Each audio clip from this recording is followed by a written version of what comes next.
Et la rencontre de ce soir avec Axel Kahn donc, prend place dans le cadre de ce forum. Et Aurélien Benoualid, qui est le vice-président du forum et qui l'année prochaine prendra la présidence pour les 10 ans, va introduire, présenter Axel Kahn pendant 1 heure. Merci François.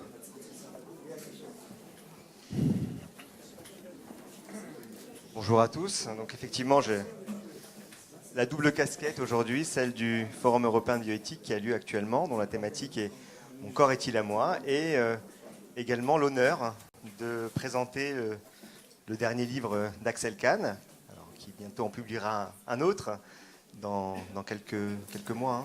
Qui est plus en rapport, à dire vrai, avec l'éthique, effectivement en librairie le 7 mars. Et il sera là le 28 mars. Et je serai là le 28 mars, et publier un livre qui s'appelle « L'éthique dans tous ses états », mais qui a la caractéristique de parler de toutes les injonctions, de tous les défis éthiques, sauf dans le domaine de la biologie et de la médecine.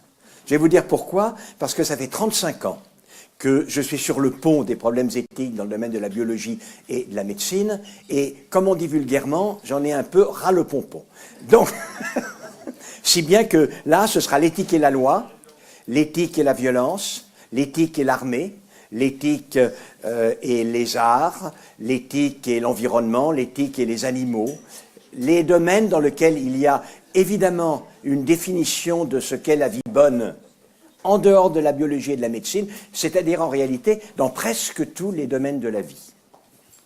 Et le privilège que j'ai aujourd'hui, c'est de vous poser des questions sur un livre qui s'appelle Chemin et qui a priori quand même relativement peu de lien avec l'éthique, mais peut-être dans une deuxième partie, nous arriverons quand même à aborder quelques questions pour faire le lien. Donc Axel Kahn, je rappelle que vous êtes généticien, directeur de recherche à l'INSERM, vous avez été président de l'Université Paris-Descartes et membre du Comité consultatif national d'éthique. Vous êtes également un essayiste, un vulgarisateur hors pair, souvent engagé dans la génétique et notamment dans la bioéthique, puisque vous avez travaillé au CCNE. Et puis, moi je l'ai appris, mais certains le savaient déjà, vous dites depuis... Enfin, c'est moins connu, mais vous êtes également un marcheur. Alors, peut-être on devrait prendre quelques précautions, puisque ça peut être un peu tendancieux comme dénomination. Alors disons plutôt que je suis un marcheur, mais je ne suis pas en marche. Voilà, vous êtes un marcheur. Disons plutôt que vous êtes un cheminot. Mais là encore, le terme pourrait prêter à confusion. Un cheminot EAU. Cheminot, EAU, voilà, pas au sens des chemins de fer, vous l'avez entendu, mais bien celui des chemins de terre, des sentiers et des routes de France. Alors ce livre, Chemin, aux éditions Stock, on vous découvre, ou on vous redécouvre, puisque certains le savaient déjà, comme un vagabond cheminot. Là encore, je prends des termes que vous utilisez régulièrement. Et alors, on vous découvre comme un observateur humaniste de ce que certains appellent la France d'en bas, dont vous allez peut-être nous parler. Et moi, je vous ai découvert également comme un conteur ou un narrateur, un avaleur de bitume, un gambadeur chevronné. Et vous le dites vous-même, marcher vous aide à penser. Et peut-être qu'on aura l'occasion d'en discuter. Donc, moi, en vous lisant, j'avais tendance à penser qu'au cogito de Descartes, on pourrait peut-être rétorquer « je marche, donc je suis ». Parce qu'en vous lisant, on a l'impression que la marche est un élément constitutif de votre identité. D'où peut-être ma première question. Axel Kahn, à quel âge avez-vous appris à marcher ? Alors, j'ai sans doute appris à marcher, j'en ai un souvenir vague quand même, j'ai sans doute appris à marcher à 11 mois, comme la moyenne des petites filles et des petits garçons. Mais j'ai commencé à marcher alors que d'autres ne le font pas, à faire des promenades. Dans le cadre de mon enfance, je suis né dans un très petit village de campagne au sud de la Touraine. Et très tôt, mes parents m'ont laissé à la garde d'une paysanne extrêmement pauvre, une nourrice sèche, c'était déjà une femme de 40 ans quand elle a commencé à s'occuper de moi. Et j'ai vécu là 5 ans, je voyais mes parents 2-3 fois l'an, comme des amis éloignés de la famille, qui m'apportaient des cadeaux, qui étaient gentils, mais qui n'avaient pas plus de rapport, parce que tout mon amour, il allait vers maman nounou. Son affection, sa tendresse, son amour me suffisait. Et pour moi, ce monde du Petit Pressigny, ce petit village de 380 habitants, me suffisait totalement. Si bien que Alors, j'ai commencé à marcher là, parce que cette paysanne étant très pauvre, celle qui me gardait, lorsqu'elle allait, elle se rendait à des invitations dans des villages aux alentours, elle n'avait pas d'autre moyen de se déplacer que de marcher à pied. Et donc, après que j'ai quitté la poussette, je trottinais derrière, bien évidemment. Et puis, c'est lié aussi au premier grand traumatisme de ma vie. Quand j'avais 5 ans, mes parents sont venus pour m'amener avec mes 2 aînés à Paris, avec eux. Je n'ai pas trop compris de quoi il s'agissait au départ, mais dès que je l'ai su, ça a été absolument terrible. Je me suis débattu, j'ai échappé à l'étreinte de mes parents qui voulaient m'entraîner vers l'autocar. Je me suis précipité vers Maman Nounou, cette paysanne avec sa grande jupe un peu raide, grise. Je me suis agrippé à cette jupe. Maman Nounou, je ne veux pas te quitter. J'ai hurlé. Mes parents ont essayé de m'agripper, de m'attirer. J'ai mordu, j'ai griffé. Comme je faisais beaucoup de bruit, il y a les mules et les ânes qui labouraient dans le coin, qui se sont mis à braire. Les chiens se sont mis à aboyer. Et il a fallu que, pendant que ma mère me tirait, mon père détache doigt après doigt du tissu. Moi, me défendant comme un diable. Et je n'ai pas cessé de hurler entre le Petit Pressigny, le petit village en question, et Paris.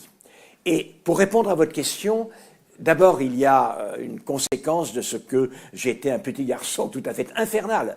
Vous imaginez le petit pecno que l'on amène à Paris, qui considère qu'il a été arraché à un paradis terrestre. Et donc, pour arriver à me calmer, dès que cela a été possible, mes parents m'ont mis au louveteau, puis après au Scout de France, et puis j'ai continué, et je n'ai jamais cessé de marcher.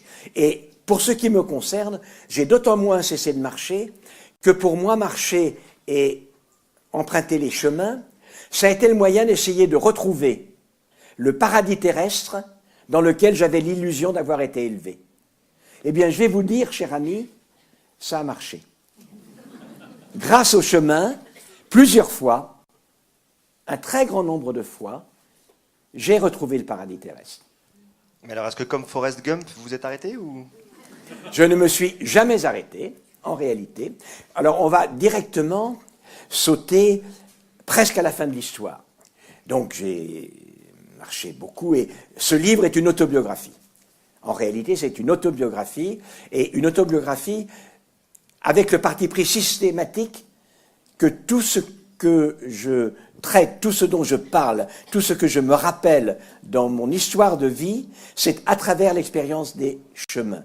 Mon rapport à la foi, à la perte de la foi, mon rapport à la sexualité, mon rapport à l'amour, mon rapport au sublime, mon rapport à la beauté, mon rapport à la nature en règle générale, certains de mes rapports à la politique, car j'ai marché également à Paris le 8 février 1962, j'étais au métro Charonne. J'ai marché à Paris quand j'affrontais François Fillon pour la législative de 2012. J'ai marché en Afrique et je décris une Afrique telle qu'elle n'existe plus, mais je saute directement à la toute dernière partie. J'ai 73 ans, donc il y a peu de temps, et je suis dans les Hautes-Alpes que je connais absolument par cœur. Et quoi qu'ayant 73 ans, je ne vois pas pourquoi je changerais quoi que ce soit à mon programme. Et j'ai un programme extrêmement lourd qui comporte au moins 3 belles virées de 1500 mètres de dénivelé chacune et de entre 20 et 25 kilomètres de distance linéaire. Et la 3e fois, je dois monter de 1100 mètres à 2800 mètres. Et puis, à 2300 mètres, je me rends compte que je n'y arriverai pas. J'essaye de me traîner, mais à plat ventre, à genoux, je n'y arriverai pas. Et alors, tout s'écroule autour de moi, parce que cela ne m'est jamais arrivé. Je n'ai jamais renoncé. De ma vie, quand je m'étais fixé un objectif de marche, de montagne, de sommet, je n'avais jamais renoncé. Même avec une hémoglobine à 7. Voilà, même en pleine hémorragie digestive. Au rage, au désespoir, aux vieillesses ennemies, n'ai-je tant vécu que pour cette infamie. Mais moi, je n'ai même pas un Rodrigue pour me venger. Donc c'est absolument épouvantable. Et donc j'ai l'impression que ma vie s'arrête, parce que vous l'avez dit, je ne me vois pas vivre sans marcher. D'abord parce que vous avez très justement indiqué, je marche donc je pense. En réalité, je marche donc je pense, donc je suis, et donc en effet, vous avez raison, on peut résumer, je marche, donc je suis. Et comme j'ai été le président de Paris Descartes, évidemment, cette référence est extrêmement importante pour moi. Donc je suis là, à 2300 mètres d'altitude, il y a encore 500 mètres que je ne monterai absolument jamais pour aller à Scholl, que j'ai passé un nombre incalculable de fois. C'est un terrain d'expérience et de marche que ce territoire du sud des Hautes-Alpes. Et j'ai l'impression que ma vie va s'arrêter puisque j'ai renoncé à ce qui m'est totalement indispensable pour vivre. J'ai les yeux fermés et les idées extraordinairement noires. Je ne vois pas comment je puis envisager la suite. Et puis, sur cette roche, là, pas très loin d'un ruisseau, il y en a partout de l'eau à cet endroit-là, ça cascade des parois schisteuses tout aux alentours. J'étends un peu la main, je sens un arbuste qui pique, je regarde, c'est un framboisier sauvage. Et à portée de la main, effectivement, au sommet du framboisier, il y a une framboise, une baie. Je prends la framboise, je la regarde, je la mets dans ma bouche, et d'un seul coup, je décide que non, je n'abandonnerai pas. Et que, contrairement à ce que j'ai fait jusqu'à présent, qui est d'imposer ma volonté à mon corps, eh bien, pour continuer, j'ai passé des compromis avec mon corps. On va passer des contrats, lui et moi. Voilà. Jusqu'à présent, c'était marche ou crève, et il marchait. Ben, ce coup-ci, évidemment, si j'avais continué, cela eût été crève. Donc, il faut en tirer la conséquence. Je vais passer des contrats avec lui. Et alors là, parce que j'ouvre les yeux, il y a quelques lys martagons pas très loin, des lys de Saint-Jean, tout blanc, là. Il y a des astères des Alpes, il y a partout l'eau qui cascade, il y a ces torrents dans les alpages. On est donc, je vous ai dit, à 2300, 2400 mètres d'altitude. Le paysage est évidemment tout à fait extraordinaire. Et je me dis, même si je ne remonte plus très souvent tout là-haut, un peu plus bas, ça vaut tellement la peine quand même d'y aller. Et je continue à marcher. Donc on commence effectivement à mieux cerner le marcheur que vous êtes au sens non politique, hein, je le rappelle. Et vous avez dit quelque chose qui moi me fait cause, c'est que souvent vous vous fixez des objectifs, ou alors vous avez l'impression qu'il y a des choses qui vont s'imposer à vous parce que vous avez fait des rencontres, parce que vous avez vécu des malheurs, parce qu'on vous a laissé des messages comme des choses qui vont venir vous donner des ordres, vous donner des convictions très fortes. Alors il y a ce moment très fort qui, vous le dites vous-même, a changé votre vie et votre engagement, on va dire, peut-être dans la bioéthique ou dans l'humanisme dont vous avez souvent fait preuve durant votre carrière. Est-ce que c'est quelque chose effectivement qui revient souvent, le fait de rencontrer une personne âgée qui sur votre route, qui va vous donner l'envie effectivement de choisir votre vie, etc. Est-ce que vous avez fait des rencontres où il y a des moments comme ça très marquants dans votre vie qui ont jalonné, qui jalonnent encore votre chemin? Les rencontres qui ont abouti à des injonctions auxquelles il m'est apparu indispensable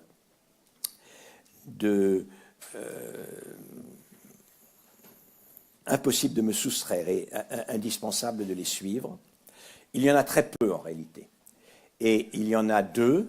L'une d'entre elles, dont j'ai déjà longuement parlé, c'est une histoire de chemin, évidemment, mais c'est une histoire de chemin de fer. Alors que j'ai 26 ans, que je suis interne en hématologie, les gendarmes de Mantes-la-Jolie m'annoncent que je dois venir reconnaître une dépouille, sans doute celle de mon père. Il avait pris le train de Saint-Lazare au Havre, il s'est jeté du train, et je dois par conséquent reconnaître et confirmer que c'est bien de lui qu'il s'agit. J'y vais naturellement, je vois la dépouille d'un homme en pièces, le corps et surtout la tête a explosé sur le rail. Il en reste peu de choses. Néanmoins, à quelques détails, je peux le reconnaître. Et les gendarmes me donnent une lettre qu'il m'a écrite et qu'il a laissée sur le siège, dans le compartiment qu'il occupait avant de se jeter du train. Cher Axel, tu es sans doute le plus capable de faire durement les choses nécessaires. Sois raisonnable et humain. Alors le soi raisonnable et humain est un des déterminants tout à fait évidents de mon intérêt constant pour les interrogations et les solutions des dilemmes éthiques.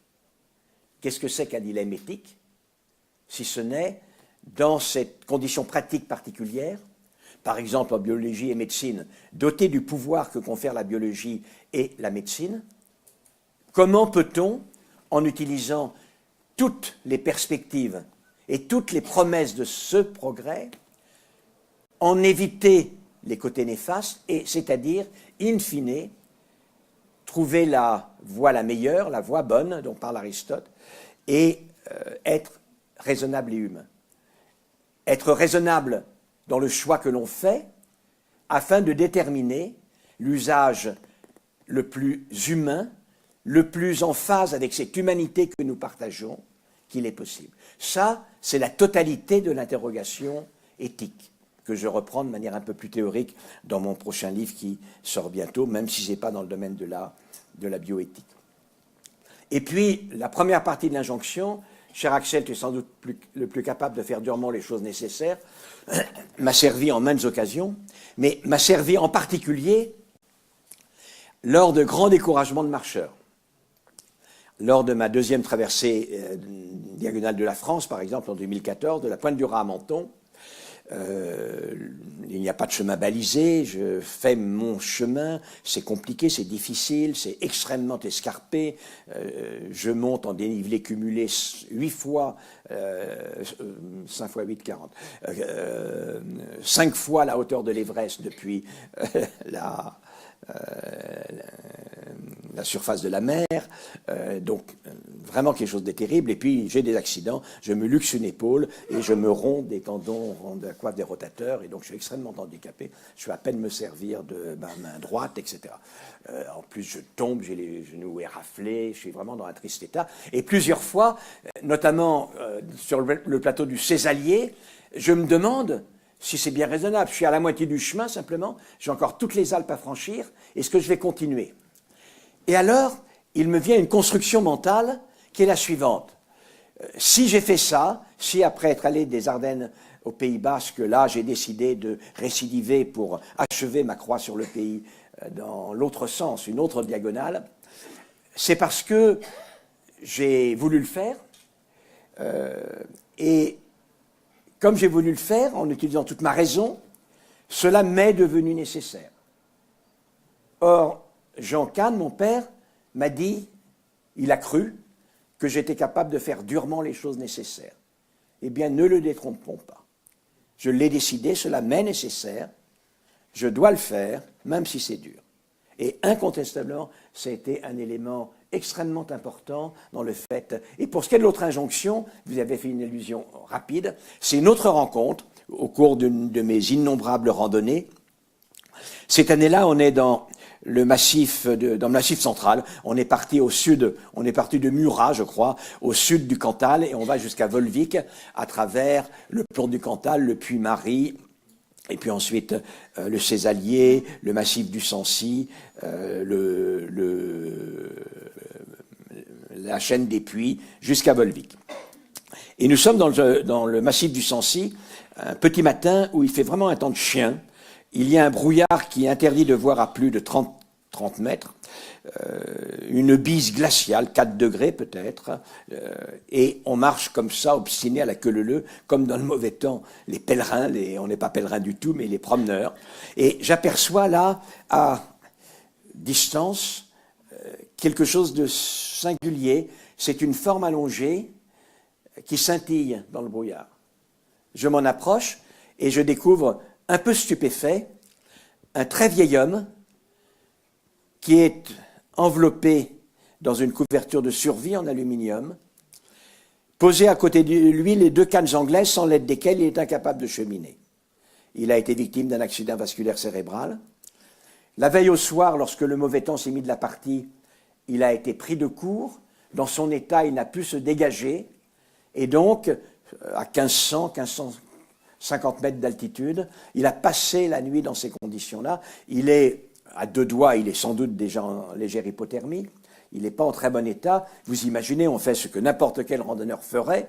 On pose les sacs à terre, on fait bouillir de l'eau, un café très sucré, on lui en donne plusieurs tasses, des biscuits, on déplie nos duvets, on l'entoure dans nos duvets, en quelque sorte, on le réconforte. Et alors qu'il est réconforté, je lui pose la question la plus insolente, la plus impudente, que de ma vie j'ai jamais posée à personne, et je ne me le pardonnerai jamais, mais enfin je l'avais posée.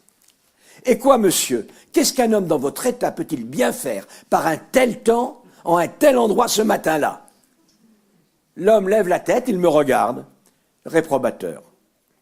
Et puis, il cherche ses cannes pour se lever, être, je m'en aperçois, à mon niveau.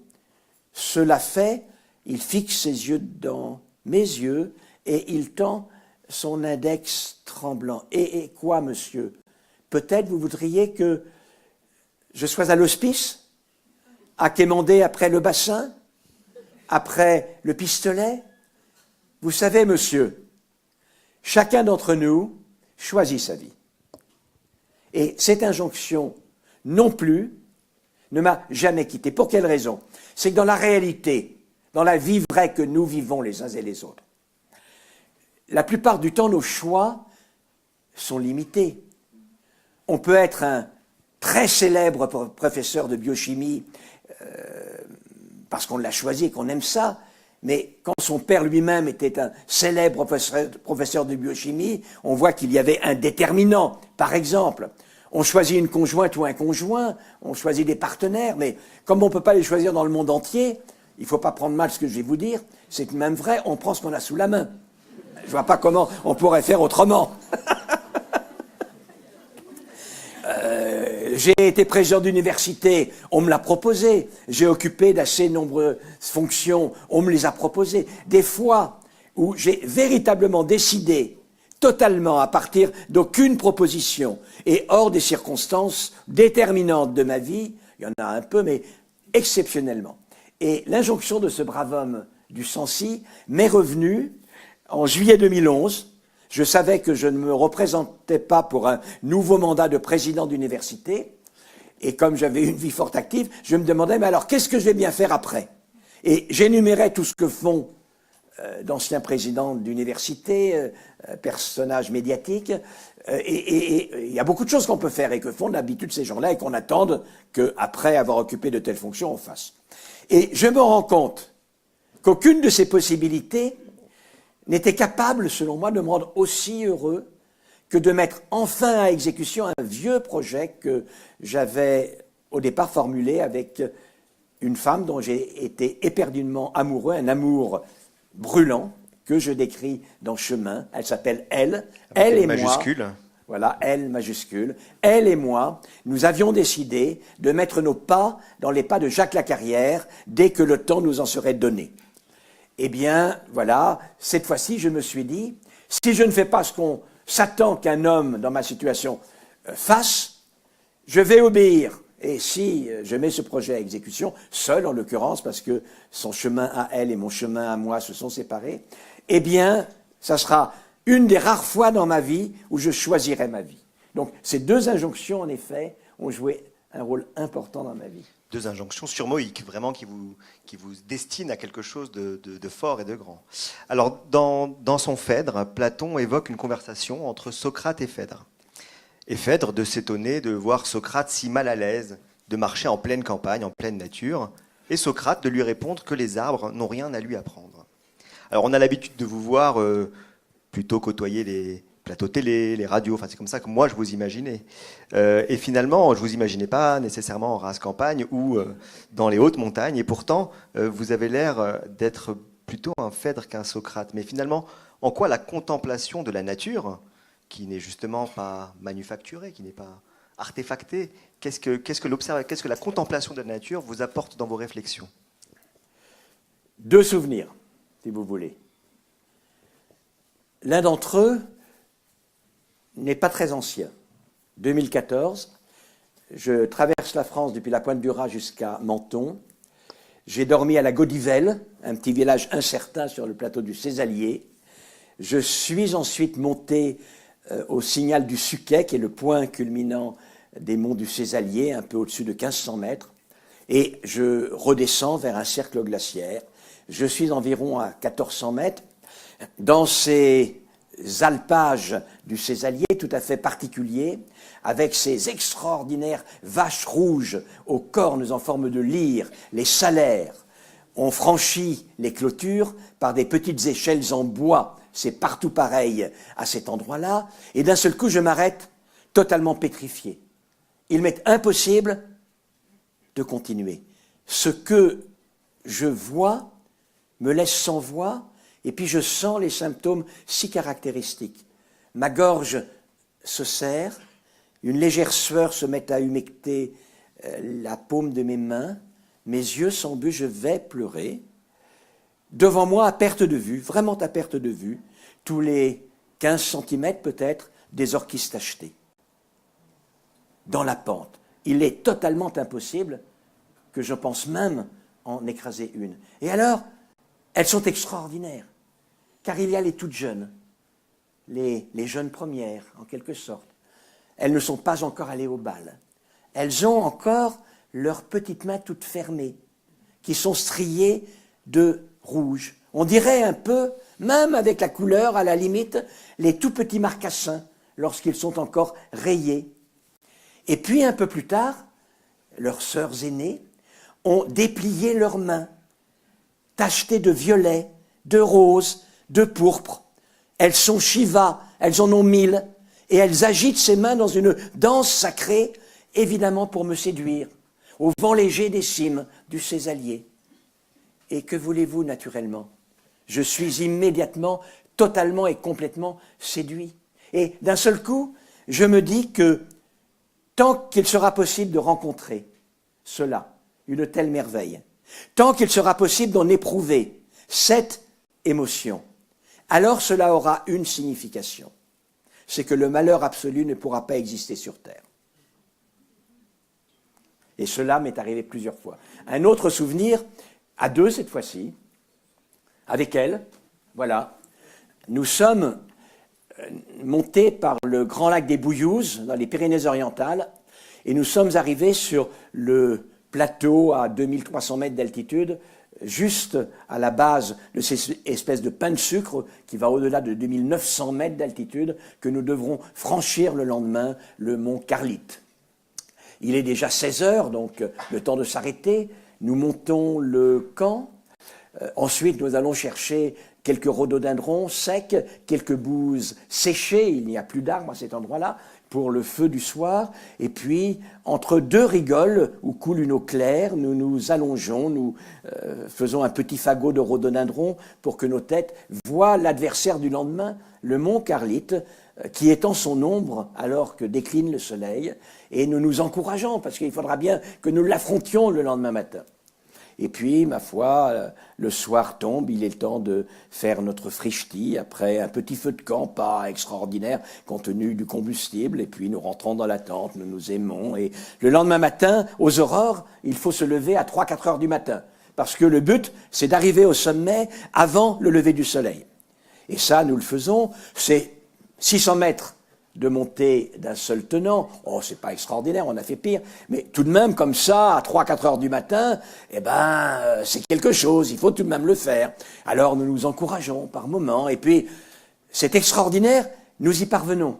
Nous y parvenons, alors que dans deux pics en face, du côté de la crête espagnole, de la frontière espagnole, le soleil s'est insinué. Et ils se mettent à caresser, à lécher doucement les lacs et les laquais de ce paysage lacustre qui précède la descente vers Font-Romeu. Les uns sont extraordinairement dorés, une pièce d'argent, argentée, une pièce d'argent, d'autres sont dorés, un louis d'or, d'autres, curieusement, sont plutôt bleu clair ou bien plutôt bleu marine foncé, suivant la profondeur, suivant la végétation, suivant l'inclinaison des rayons. C'est un paysage extraordinaire. Et nous nous regardons et nous nous aimons intensément et nous partageons la joie, la splendeur de cet amour que nous partageons et la splendeur de ce paysage. Eh bien, je vais vous dire, monsieur, quand on peut faire ça, c'est l'épiphanie d'une vie d'homme ou de femme. Voilà. C'est l'épiphanie d'une vie d'homme ou de femme. vous marchez depuis maintenant quand même un certain nombre d'années. À 70 ans. Je n'osais le dire.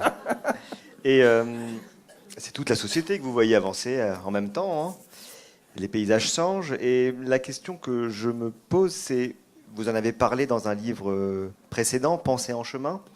Mais vous avez, au début, ça ne faisait pas partie de votre plan, d'après ce que j'ai cru comprendre. Mais finalement, dans les 2 diagonales de la France que vous avez réalisées, vous avez aussi pris un peu la température de la France d'en bas, dont on parlait un petit peu au début. Et je voulais savoir si vous auriez pu prophétiser le mouvement social qu'on voit aujourd'hui, qui a probablement des racines relativement profondes. Alors, vous n'avez probablement pas croisé le gilet jaune sur votre route, mais est-ce que vous aviez senti déjà cette tension s'accumuler, monter, et peut-être cette tension qui n'est pas arrivée jusqu'aux oreilles des Parisiens et de nous aussi parfois?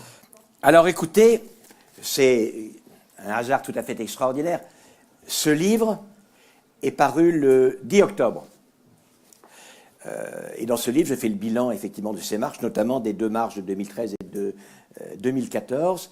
Et la convocation pour la manifestation du 17 novembre, première manifestation des Gilets jaunes, la convocation date du 5-6 octobre. Donc, moins d'1 mois avant le déclenchement des Gilets jaunes, voilà ce que j'ai écrit. Une toute petite lecture. Sur 1300 km des Ardennes à Decazeville dans l'Aveyron, en passant par la Champagne, le Morvan, la Bourgogne, le Bourbonnais, le Forez, l'Auvergne et la Lozère, de Nouzonville sur la Meuse à Decazeville en Aveyron, les cités traversées ont perdu les 2/3 de leur population. Le chômage complet y dépasse 20% de la population, dont 50 à 70% vivent de minima sociaux. Le tableau s'améliore dans le sud-ouest et est bien moins dégradé dans le Grand Ouest par lequel a débuté ma traversée pédestre de 2014. La gravité, la sauvagerie même de la dévastation industrielle dans la diagonale du vide, bien connue des économistes et géographes, entre le nord-est du pays et le centre-ouest aveyronnais, a induit un désespoir plus ou moins résigné des habitants qui demeurent sur les lieux, en règle générale les plus âgés, les moins mobiles, et ceux auxquels le marché du travail est d'accès le plus difficile. Ils se sont habitués à ce que génération après génération, les entreprises ferment, les jeunes quittent le pays, les magasins disparaissent, les médecins ne soient pas remplacés, les services publics soient supprimés. Pour ces habitants, le pire est certain. L'avenir ne peut être qu'une poursuite accélérée de la descente aux enfers à laquelle ils assistent depuis tant d'années. La mondialisation, la construction européenne, les étrangers, Paris, le pouvoir, les élites, tous ligués pour assurer leur perte et la disparition de leur mode de vie, sont tenus responsables du désastre. Ce pessimisme profond a un effet dissolvant sur tout ce qui fait société. L'engagement associatif, syndical, la participation à la vie publique et aux élections.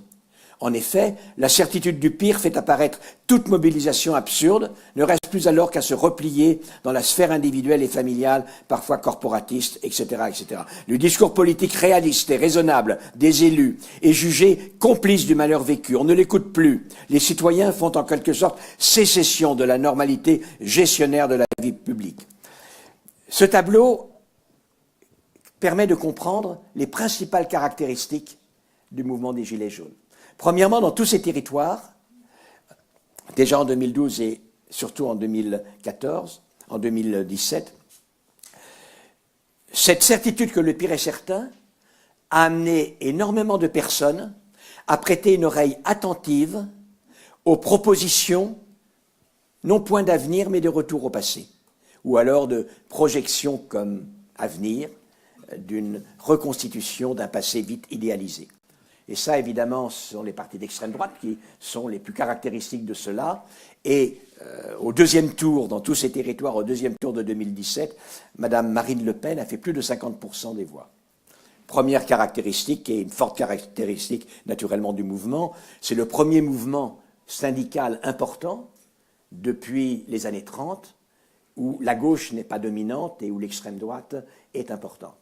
Deuxième caractéristique, ces personnes, auparavant, connaissaient un grand état de désocialisation. Et donc, évidemment, extraordinairement difficile d'avoir rapidement un programme commun, des revendications communes, un leader commun.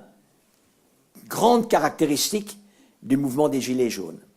Troisième grande caractéristique, à l'inverse, à contrario, ces personnes qui étaient habituées à se replier tout un peu pour la survie dans leur univers familial le plus proche, se retrouvent pour cette action sur les ronds-points. Et ça explique le phénomène tout à fait singulier, réel, profond, de la socialisation des ronds-points. C'est-à-dire d'un seul coup, ces vieilles personnes, ces personnes un peu paumées, se retrouvent avec le goût, l'observation de la fraternité de rencontrer d'autres qui partagent la même vie, qui ont les mêmes difficultés, etc. Donc j'ai publié ça moins d'un mois avant le déclenchement des Gilets jaunes.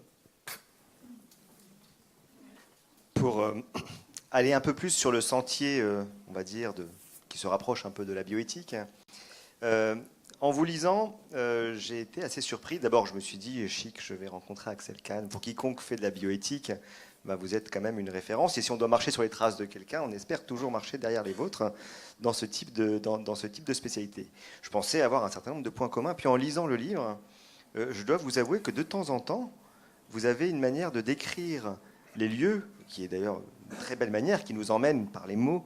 C'est extrêmement agréable, mais je me suis dit, on ne doit pas avoir le même cerveau, Axel Kahn et moi. Parce que moi, je ne saurais même pas situer la porte de sortie de la librairie Kléber. Et alors vous nous emportez du nord au sud, à l'est, vous nous décrivez l'altitude, le haut, le bas. Je me dis, vous avez quand même une faculté ou une manière de vous représenter le monde qui doit être sensiblement différente de la mienne. Alors ma question, qui peut paraître un peu étrange, c'est est-ce que c'est, à votre avis, est-ce que c'est inné ou est-ce que c'est acquis ? Alors, en tout cas, il doit y avoir un petit élément inné.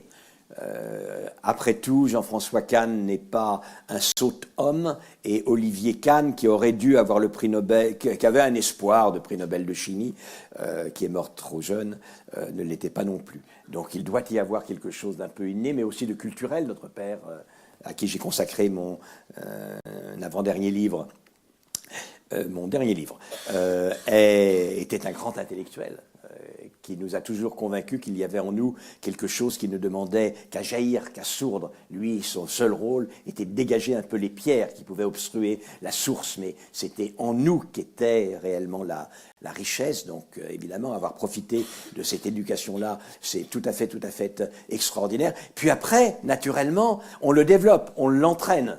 Et pour ce qui est de la connaissance de la France, j'ai calculé comme ça, à la louche, que j'ai dû marcher 100 000 kilomètres dans ma vie. Il y a peu de Français, je n'en tire pas de gloire, mais c'est comme ça, il y a peu de Français qui connaissent la France aussi bien que moi. En détail, il y en a extraordinairement peu. Je connais à peu près toute la France en détail.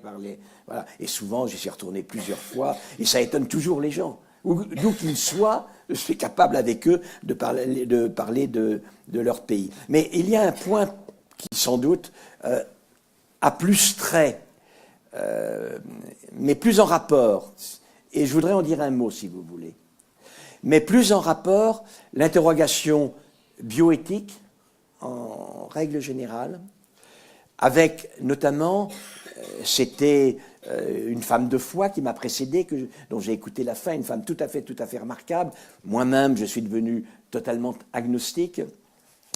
Et j'ai néanmoins un tel lyrisme, une telle sensibilité à la beauté. Je décris en des termes tels l'épreuve du sublime. Lorsque je me retrouve dans une église gothique, une église romane, église gothique à 16h l'après-midi, lorsque par la rosace à l'ouest, je suis illuminé, le dos au cœur, par des flamèches colorées, la question de l'esprit se pose à moi. Et la question est, quel est le rôle de l'esprit dans la détermination de la voie bonne, notamment confrontée au dilemme de la bioéthique, de l'éthique dans le domaine biologique et médical? Quelle est la place de l'esprit en règle générale? Les femmes et les hommes de foi ne veulent pas croire que je suis totalement agnostique. Or, c'est vrai, je suis totalement, résolument, complètement, totalement agnostique. Je suis culturellement catholique. J'ai été élevé dans la religion catholique et romaine, j'ai été enfant de chœur, scout de France, j'ai fait ma promesse scout sur le chemin de croix grandeur nature, voilà. Donc la complète, j'ai été dans une école de jésuites, vraiment la complète. Mais, à l'heure actuelle, je suis extrêmement ravi à l'idée que lorsque je serai mort, et je refuse absolument qu'on me brûle, eh bien, je donnerai à manger à des bactéries, à des vers, et que de ce fait, je contribuerai à former l'humus du sol et qu'on me reverra dans une nivéole et dans une jonquille. Quel destin merveilleux. Vous vous rendez compte?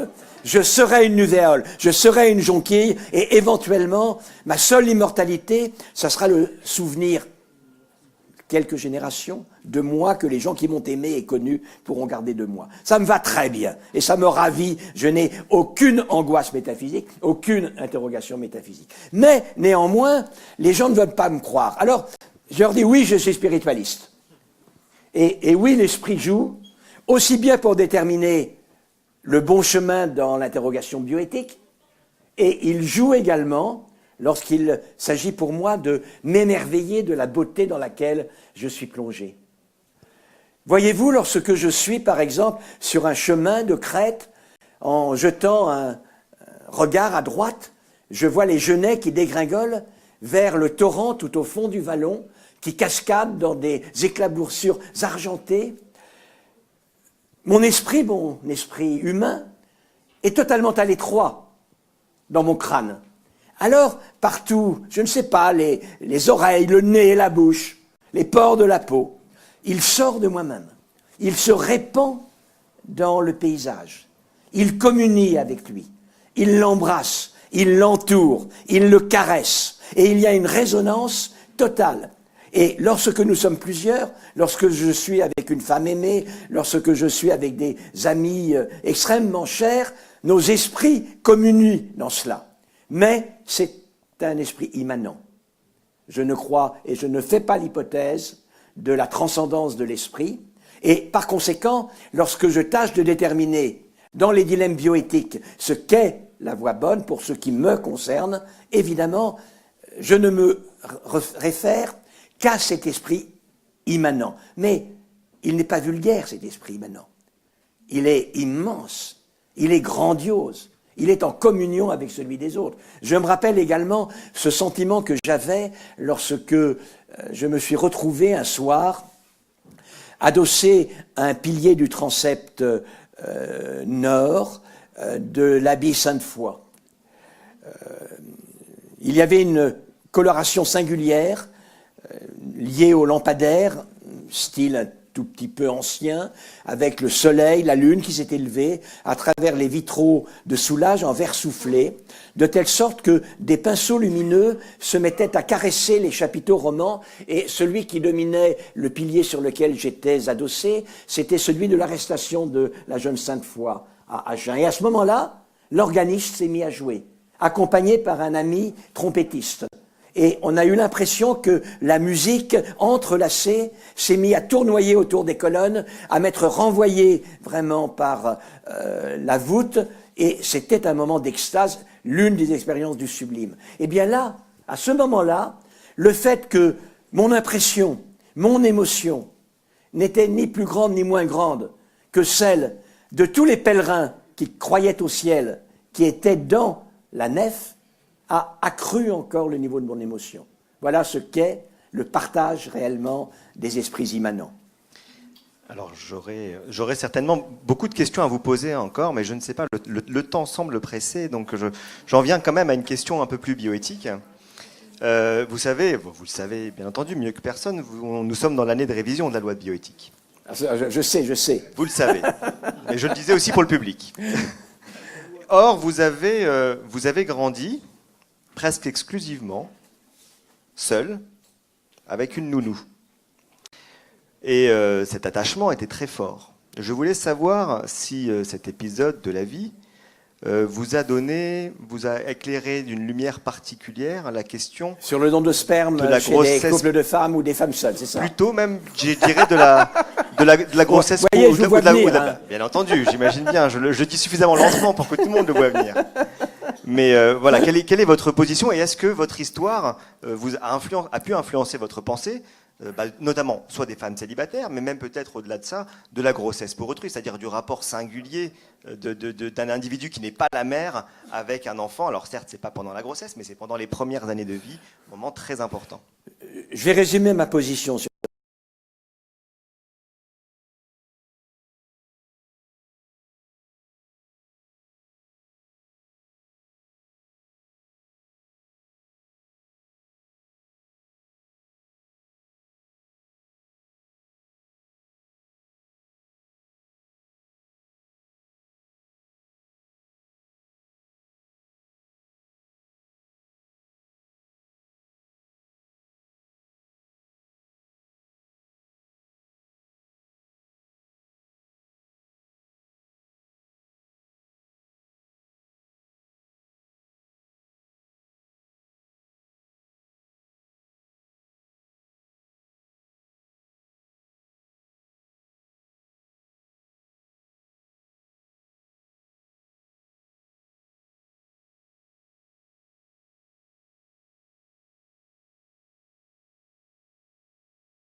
aujourd'hui. Il se trouve qu'on doit avoir quelque chose comme une quinzaine d'études, aucune n'est exhaustive, mais une quinzaine d'études internationales qui sont toutes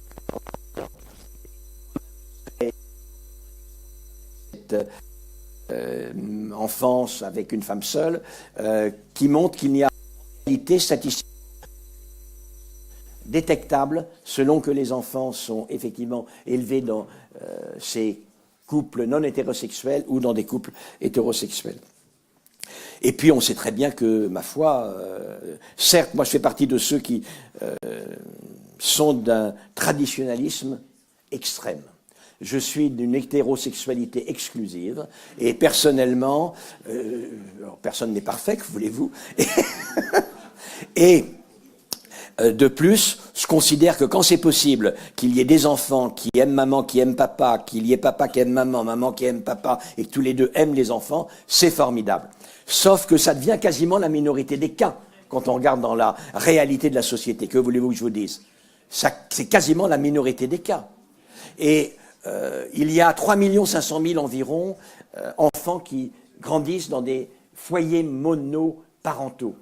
Et aujourd'hui, force est de constater que dire oui, ne pas s'opposer à cette revendication des citoyennes qui demandent de recourir au don de sperme, n'est pas faire courir un risque supplémentaire aux enfants, un risque significatif. Et alors, il ne s'agit pas de dire, car ce n'est pas la question en bioéthique, il ne s'agit pas de dire je suis pour ou je suis contre. Si vous me demandiez, moi je vous dirais, le mieux, je suis pour un papa, une maman qui aime les enfants, etc. Je vous dis, il n'y a pas de raison que la République s'oppose à cette revendication des citoyennes. Il n'y a pas de raison que la République s'oppose à cette revendication. Voilà. Merci Axel Kahn. S'il vous plaît, et la GPA. Non, je crois que le débat se termine. D'ailleurs, alors, je vais vous dire, il y a une raison que la République s'y oppose, c'est que faire entrer, parce que de quelque manière qu'on le prenne, c'est comme ça que ça se passe aujourd'hui, faire entrer la fonction gestatrice des femmes dans le circuit marchand peut être considéré par la République comme une non-participation à la promotion du droit des femmes.